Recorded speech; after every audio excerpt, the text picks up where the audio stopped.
Pare tudo. Antes que a terra sob seus pés comece a tremer com o segredo de Corá, inscreva-se neste canal e ative o sininho como um clamor profético. Não perca o julgamento divino que pode mudar sua visão de poder e graça para sempre. Vamos explorar a história juntos? No coração do deserto do Sinai, sob um sol implacável que testava a fé e a resistência de um povo recém-liberto, um evento de horror cósmico estava prestes a se desenrolar. Não se tratava de um inimigo externo ou de uma praga natural, mas de uma fissura que se abriria de dentro para fora no próprio solo sagrado. Esta é a história bíblica de Corá, um mistério sombrio registrado no livro de Números, capítulo 16, sobre como a terra abriu sua boca para engolir homens vivos. Este relato antigo transcende o tempo, pois explora temas universais de poder, orgulho e as consequências catastróficas da rebelião contra a autoridade estabelecida, seja ela humana ou divina. Em um mundo onde hierarquias são constantemente questionadas, a narrativa de Corá serve como um espelho sombrio, forçando-nos a examinar as motivações por trás de nossas próprias ambições e descontentamentos. É uma das mais dramáticas narrativas do deserto, um thriller teológico com lições eternas. Neste vídeo vamos dissecar os eventos que levaram a este julgamento aterrador. Exploraremos o contexto político e espiritual que alimentou a insurreição. Analisaremos os argumentos dos rebeldes e a resposta de Moisés. E testemunharemos o clímax chocante, onde o próprio planeta pareceu executar uma sentença divina. Vamos além do horror para encontrar o surpreendente legado deixado por esta tragédia. Um legado que ecoa até nos Salmos. Minha abordagem é a de um explorador de textos sagrados, focado em desvendar as camadas de significado dentro dessas narrativas complexas. Não busco simplificar o mistério, mas mergulhar nele, usando as escrituras como nosso mapa e a análise histórica como nossa bússola. O objetivo é compreender a profundidade psicológica e espiritual desses eventos, conectando-os com as grandes lições de humildade no Antigo Testamento que eles representam. Para compreender a magnitude da rebelião de Corá, precisamos primeiro sentir a areia sob nossos pés e o peso da incerteza no ar. O povo de Israel era uma nação em formação, marcada por milagres espetaculares e queixas constantes. A liberdade era nova, mas o caminho para a terra prometida era longo e árduo, e a liderança de Moisés, embora divinamente apontada, era continuamente testada por um povo impaciente. O acampamento israelita no deserto era uma sociedade teocrática com uma estrutura rigidamente definida. A tribo de Levi, da qual Corá era um membro proeminente, fora separada para o serviço sagrado do tabernáculo. No entanto, dentro dos levitas havia uma hierarquia ainda mais estrita. Apenas Arão e seus descendentes poderiam servir como sumos sacerdotes, o elo mais direto com a presença de Deus. Esta distinção foi a semente do ressentimento. Corá não era um homem qualquer. Ele era primo de Moisés e Arão, um líder influente e carismático. Sua queixa, articulada com uma lógica sedutora, era que toda a congregação era santa. Então, por que Moisés e Arão se colocavam acima de todos? Ele reuniu outros líderes descontentes, incluindo Datã e Abirão, da tribo de Ruben, que tinham suas próprias queixas políticas sobre a liderança de Moisés, criando uma aliança poderosa. De uma perspectiva puramente humana, a revolta tinha um apelo populista. Parecia uma luta contra o elitismo e o nepotismo, um clamor por uma forma mais democrática de espiritualidade.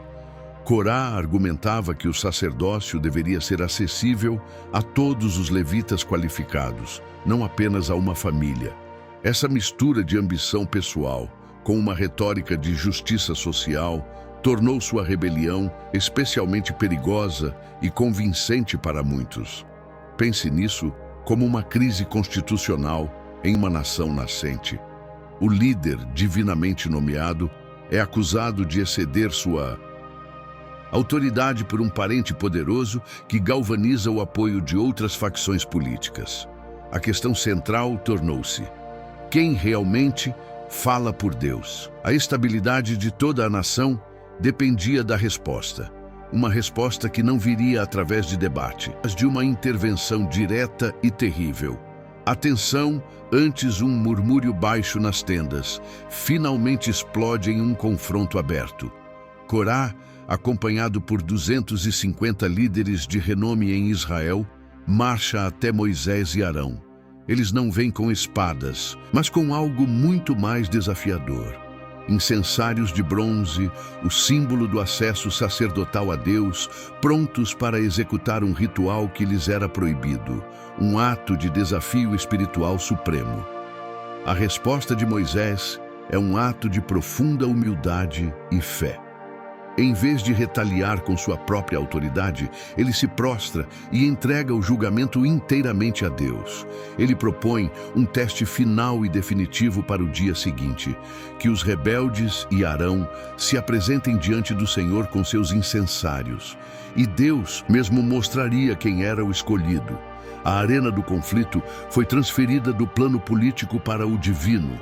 O momento decisivo é carregado de uma tensão quase insuportável. Moisés, agindo sob instrução divina, ordena que toda a congregação se afaste das tendas de Corá, Datã e Abirão. Uma zona de exclusão é criada, isolando os rebeldes.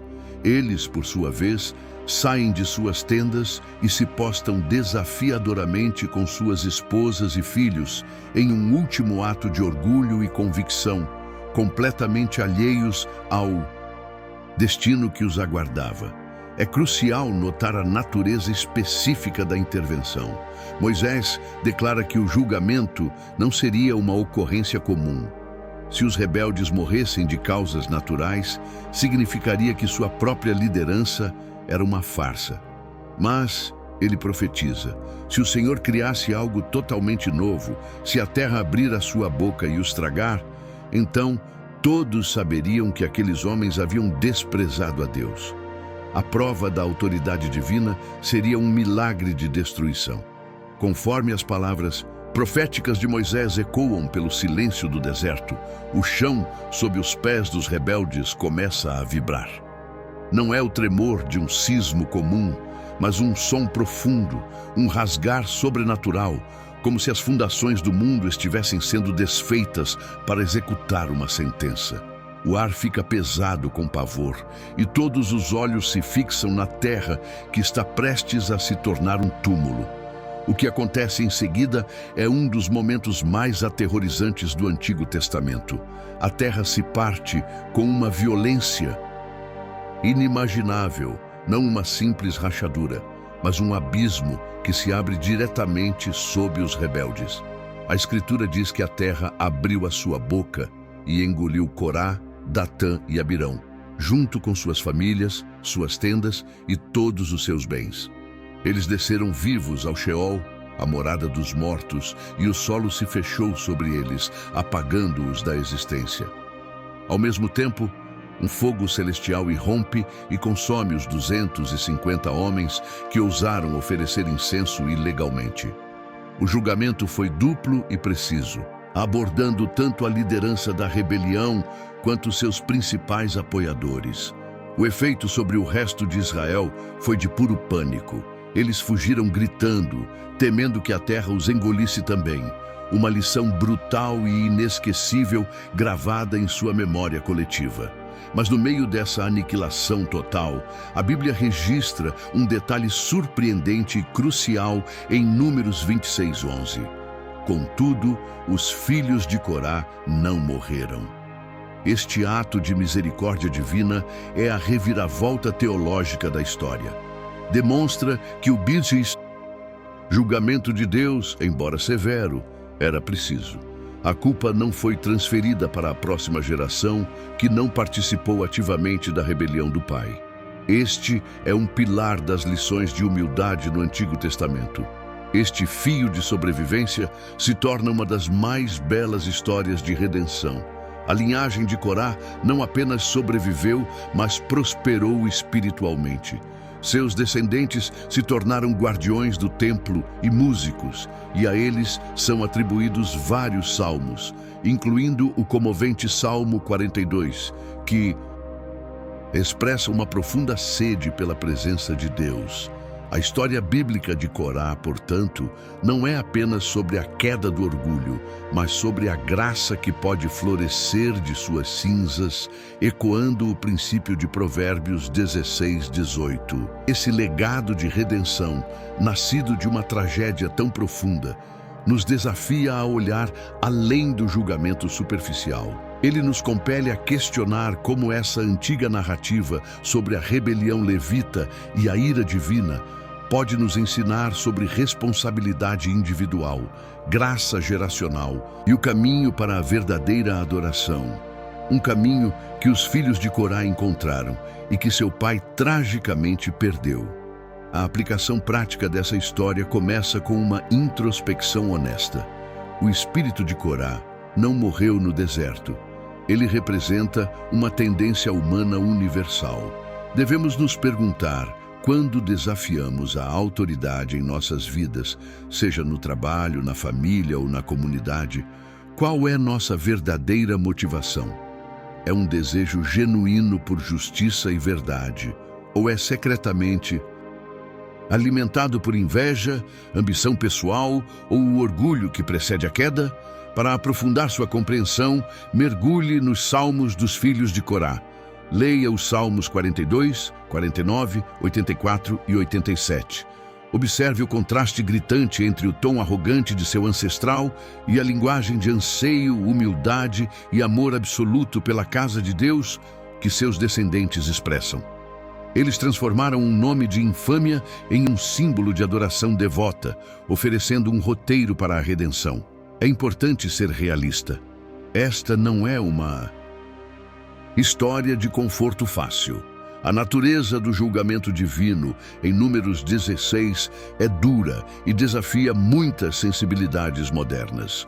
O objetivo de estudá-la não é encontrar respostas simples, mas engajar-se com a complexidade da teologia bíblica sobre santidade, ordem e as consequências devastadoras de quando o orgulho humano colide diretamente com a soberania divina.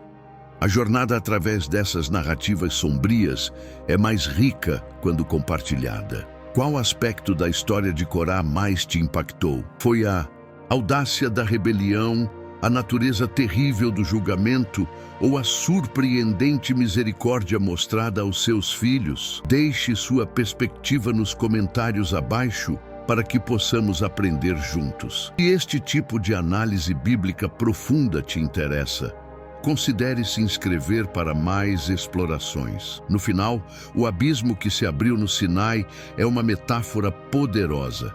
Ele nos lembra que o orgulho desenfreado cria seu próprio vácuo, um abismo que nos separa da comunidade, do propósito e do sagrado. Mas a sobrevivência dos filhos de Corá nos deixa uma mensagem final de esperança. Mesmo da mais profunda tragédia, uma nova canção de adoração pode surgir, provando que a graça pode fechar o abismo que o orgulho abriu. O abismo de Corá ainda ecoa. E se ele se abrir em você? Curta agora se essa história te fez questionar seu coração. Comente "Graça vence o orgulho" para inspirar outros e compartilhe com alguém que precisa dessa lição urgente. Inscreva-se para selar o pacto. Mais mistérios bíblicos que salvam almas do vazio. Seu clique pode fechar um abismo hoje. Vamos espalhar a graça?